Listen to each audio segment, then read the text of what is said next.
It's May 15th. We're at the Galerie Aylmer in Quebec. We're here for the annual Model Train and Pastimes show. It's hosted by the club, the Quebec Club, Club Ferrer. Club Ferrer En voiture. So this is their layout. It's a multi-level that demonstrates every scale that's common to model railroading. From the smallest end scale to HO, to O gauge, to G gauge, and there's a bunch of different types of trains running on all the levels. As you can hear, the sound of these trains is quite loud. That's why we went to lapel miking, because I don't think you'd hear me otherwise. So this has always been a really interesting display because it illustrates all the different scales and what your options are in terms of size, dimension, and space.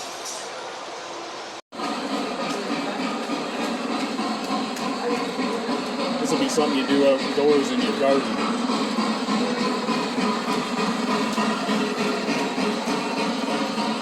How big is this scale? 1 to 32, I think. Don't quote me on that. So you can see that all the track is, it's hand laid on wooden ties. And there's your joins are screwed together. And the whole thing is elevated, what is it, about 3.5 feet off. So they made a handmade trestle everywhere there's a joint of track. And of course it goes around in this big circle. Then in the center, we've got the O gauge stuff. That's like the Lionel scale. There's 3 rail O gauge and there's 2 rail O gauge.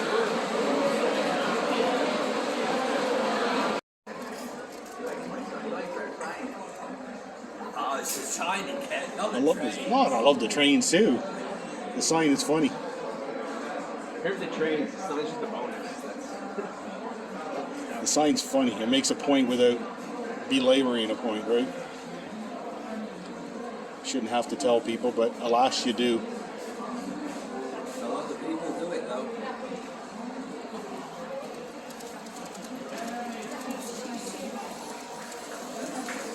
Now you guys, you're both in N-track as well as T-track? You do both? You do both. I was, but So you just do the T-track now. It's a little easier to move around and yeah. that's the only reason I did it. I couldn't lift the N-track modules out the basement anymore. Right. They're physically too heavy. Oh yeah. Well, I've been really trying to promote this. It's a hard thing to sell, but I mean it's amazing. Like if you don't want to build furniture in your house, you build these little modules. You could have a little layout and put it away in a closet. I mean, and then if God forbid you have to move, which most of us do, just pack it up and go. I mean, I don't know. Jerry used to work for me. He lives in an apartment, 2-bedroom. He's got this idea. He's going to build this giant N-scale domain in his apartment. I said, why don't you build T-track modules? Set them up on the dining room table and then put them away when you're done. No, some people just gotta have that layout, Yeah. Yeah. So you enjoying the show so far? No. The weather's going to be a big factor. No. We had a conflict today, as you know, so we didn't come out, but I wanted to come out, check it out, and see who was playing and who wasn't. Going to turn this into a video of some sort that we can show on our channel. No, I love this stuff. I'm all for it. Can't wait to have you guys back in the store again. That was a good weekend. See these guys set up in the store and on our building tables for a weekend. Ran their trains and showed people how they're all about. Look at that Canada train. Club or these guys are This is a club. This is T-track. okay. So to participate in T-track, you have standardized modules. Okay, there's a double module and a single module, and some people are in charge of the curves.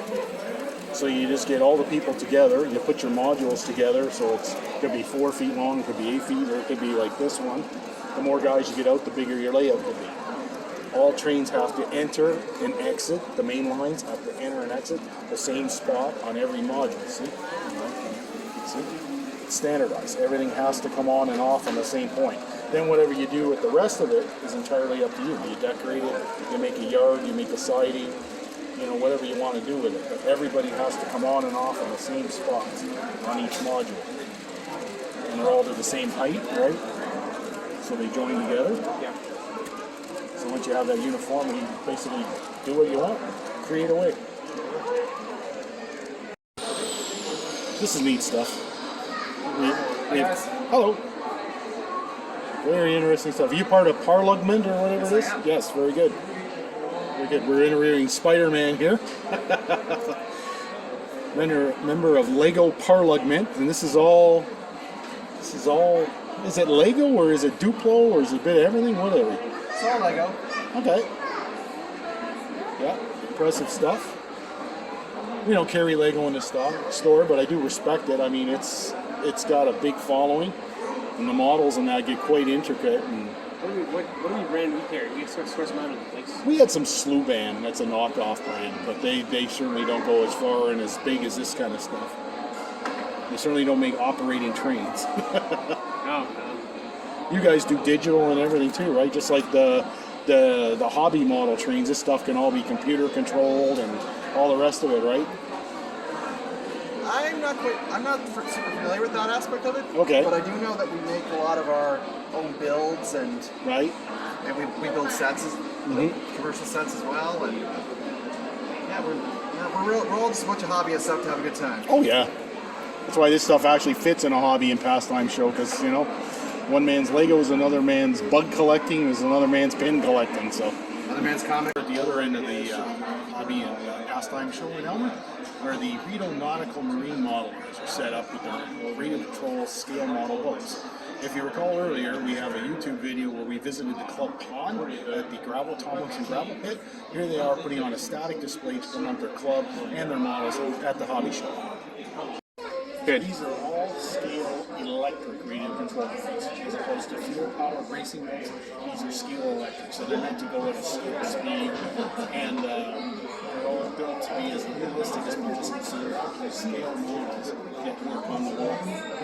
You know, look at those super much. You've got a bat boat, bat speedboat. You've got a radio controlled shark. You've got submarines that actually dive and submerge and rise, just like real submarines. They have ballast tanks and such. They're a little hard to see underwater, but these guys are veterans. They know what they're doing. This one is it's a fictional marine organization Clive Cussler made famous in a series of books. One of the gentlemen modeled his boat to be a marine research vessel. He's got the deep diving sub, the helicopter, like hours and hours of work. These things are works of art. They could be in a museum. The same fellow that built this one built the Herman Mary. Now that is actually a large plastic model kit that was converted to radio control. So if you get a model of a certain size, all you have to do is engineer it to put your speed control, radio, prop shaft, and motor in this, plus your batteries, and you're good to go. I think there's some small radio control plastic kits at the other end of the table.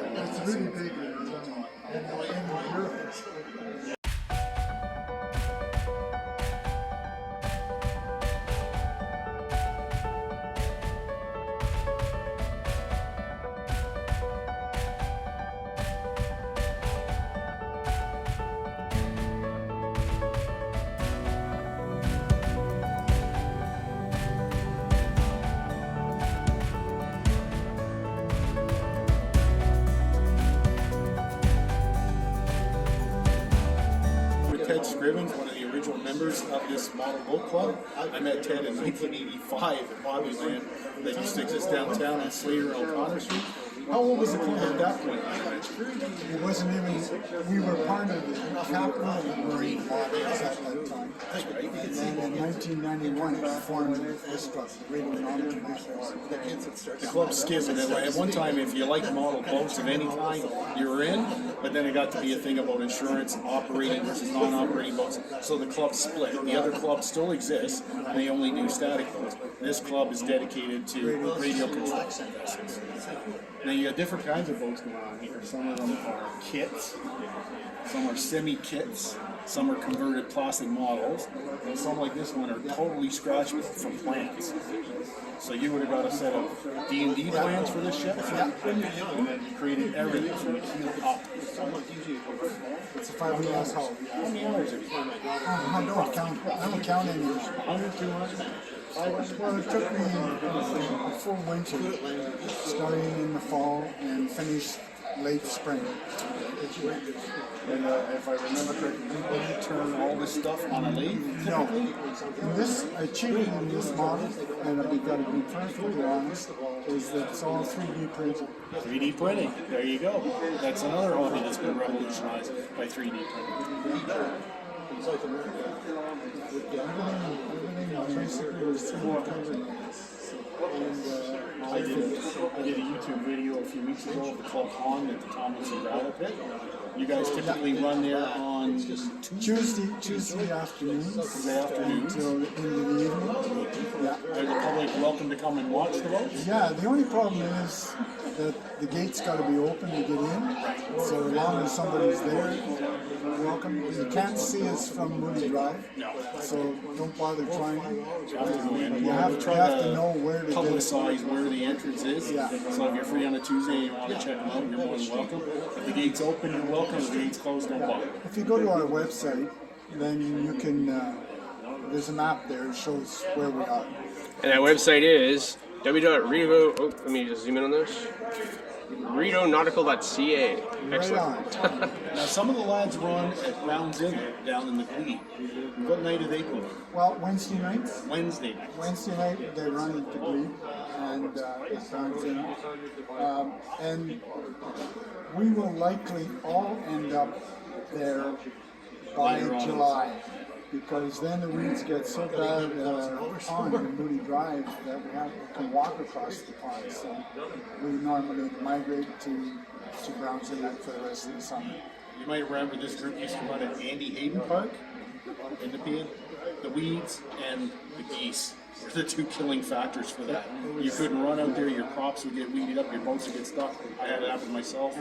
That's geese land. They just let us stay there. I mean, the geese own that place. They were just happy to be lucky to do that. Now the sail guys ironically still go there, but they got a different thing going on. I guess they can run with the weeds. They don't have propellers.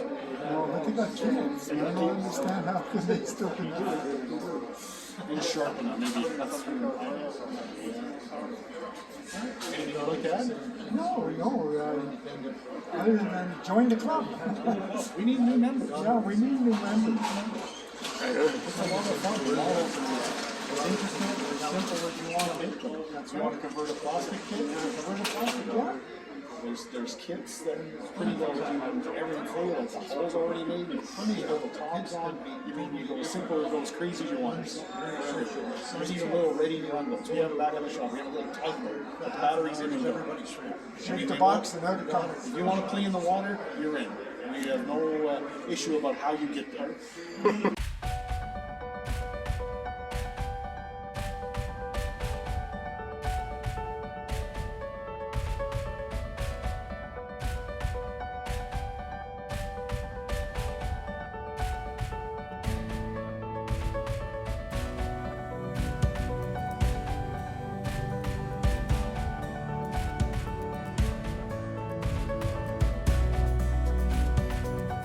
So we're here at the Ottawa N-Track display.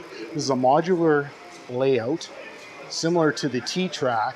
The difference being, although they're the same scale, which is the N scale train, 1/160th scale, these guys build table work and bring their layout up to a nice viewing height. So when they're done, they have to take the tops off, they have to dismantle the legs and everything. It's quite a bit bigger job. So it's portable, but not as portable as T-Track. These guys have been together. I've seen them at every train show I've done over 36 years, so it's a well-established group. People are responsible for, you could probably see themes on different layouts, and they bring their part out, they join it to the other guys. So again, trains come on and off on the identical spots on each module, so they can be joined together. So you can have a layout as big as many people you bring out, or as small if you can only get a few guys out. So being modular, like if they had enough guys, like they've had conventions where they bring guys from other towns, they could make this thing probably go the whole length of the mall if you got enough guys out. That's the beauty of modular.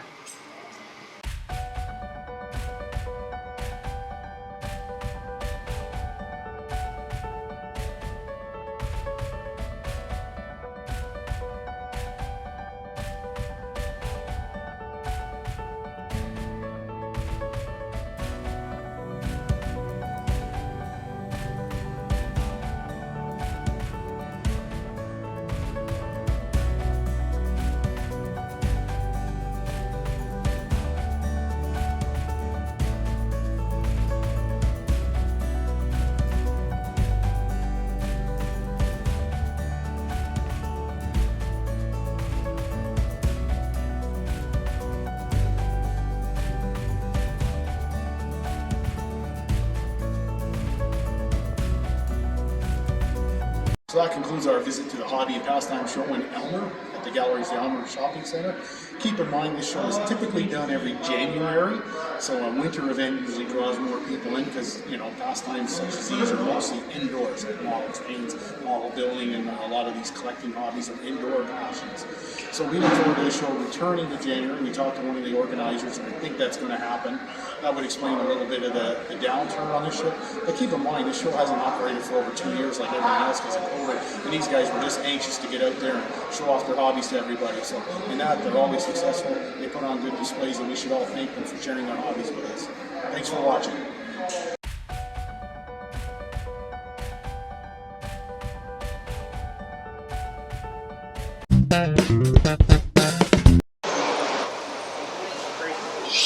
There you go. 3, 2. This could be on the blooper reel.